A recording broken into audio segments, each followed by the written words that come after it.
Hey everybody, I'm getting ready to change the spark plugs and coil packs in my daughter's 2012 Accord. Now I'll try and keep this brief and to the point to respect your time, but cover everything you need to know. Now this does have the 2.4 liter 4-cylinder in it, and we also have a 2008 Accord that I did this with last year, and it's a real quick DIY project, super simple to do. So anyhow, first thing you need to do is you got to get the plastic cover off the top of the engine, and it's just 4 10mm bolts.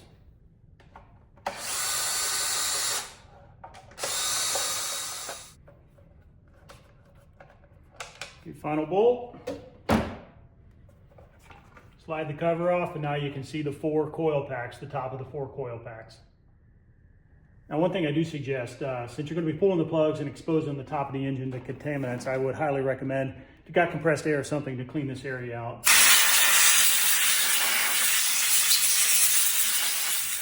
All right, the next step in the process is to just release the electrical connectors from the coil packs. And the way you do that is you just push down on the back of it, and it releases the lock tab, and then it should slide right off. Now, we just bought this car about 4 months ago. I don't know if these have ever been changed.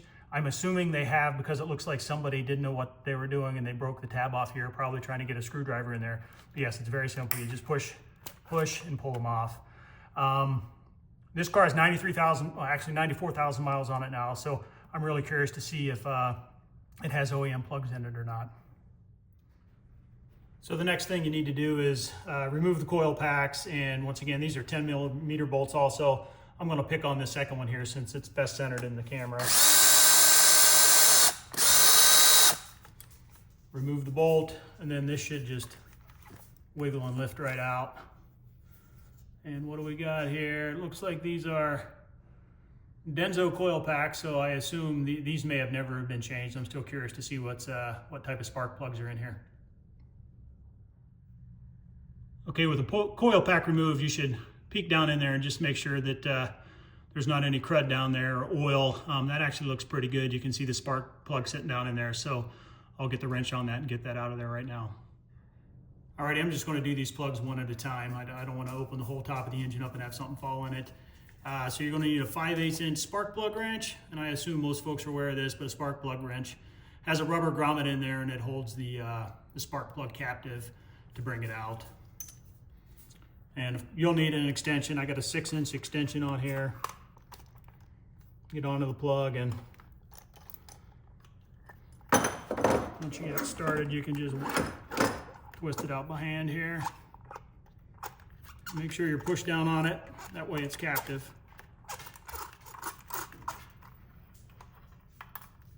Right there's the plug. Plug actually looks pretty good, and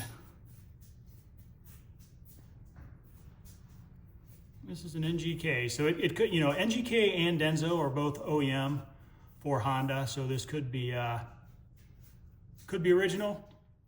Okay, so it's time to put the new plugs in. Actually, like I said, I'm going to do these one at a time. Now, I'm a Denso guy. This is the Denso plug. This is the Denso Long Life Iridium plug. There's different variants you can get, but this is my one of choice. And I actually put these same plugs into the 2008 Honda, and it's getting just over 30 miles to a gallon on highway trips right now. And I think that's pretty good for a 17-year-old car. Now, I did look, always trying to save money, right? I did look at the local auto parts store on their website for these and on Amazon. Amazon was actually much cheaper. It kind of surprised me. Along with the coil packs, I got Denso coil packs. So anyhow, I'll put the links for this one below. I'll also put the link for the NGK plugs down there below too.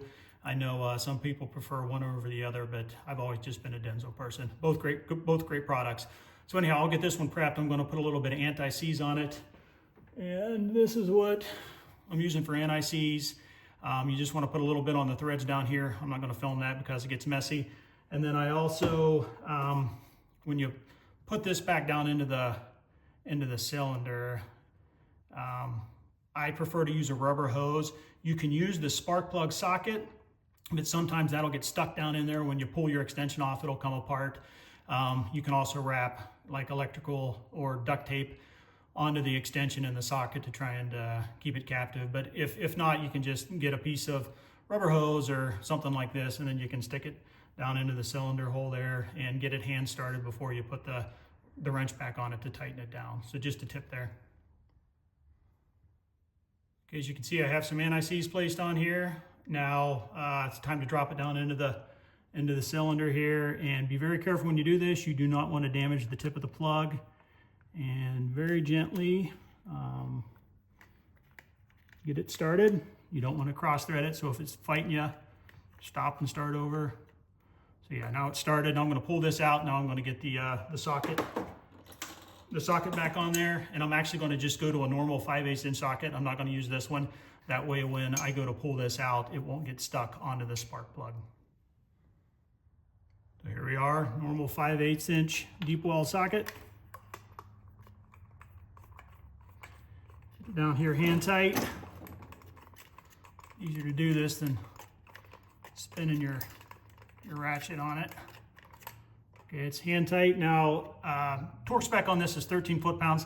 I do not have a torque wrench that goes that low. So the wisdom on the internet, if you don't have a torque wrench that goes that low, is to just put a quarter turn on it after it's bottomed out. 13 foot-pounds is not very much. Okay, so it's time to put the new coil packs in. Once again, these are Densos. Once again, that's just my preference. I'll link this one below and the NGKs. And what you're supposed to do is take some dielectric grease and goop the end up here a little bit. And of course, that just helps with corrosion to keep moisture and stuff out of there when you install this. Yep, just drop her in. Seat her down onto the plug. Where's my bolt? Get the bolt started. Maybe. There it goes. So I won't film this, but basically you get this bottomed out. I don't know what the torque spec is on it. I don't think that's important. Just get it snug down tight. Don't get it over tight or you might crack something.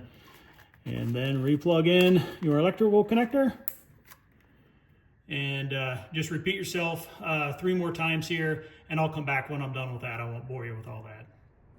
All right, so I finished the install of the other 3 plugs, and I put the plastic cover back on. Now, when you put these bolts in, just get them down just a little past hand tight. You don't have to get them too tight or else you'll crack the plastic. I haven't started the car yet, but before I do that, if I could request, if you did like the brevity but yet clarity in this video, if you could please give it a thumbs up. It just helps move it up in the search results so other people can find it. So anyhow, let me go start this and see how she sounds.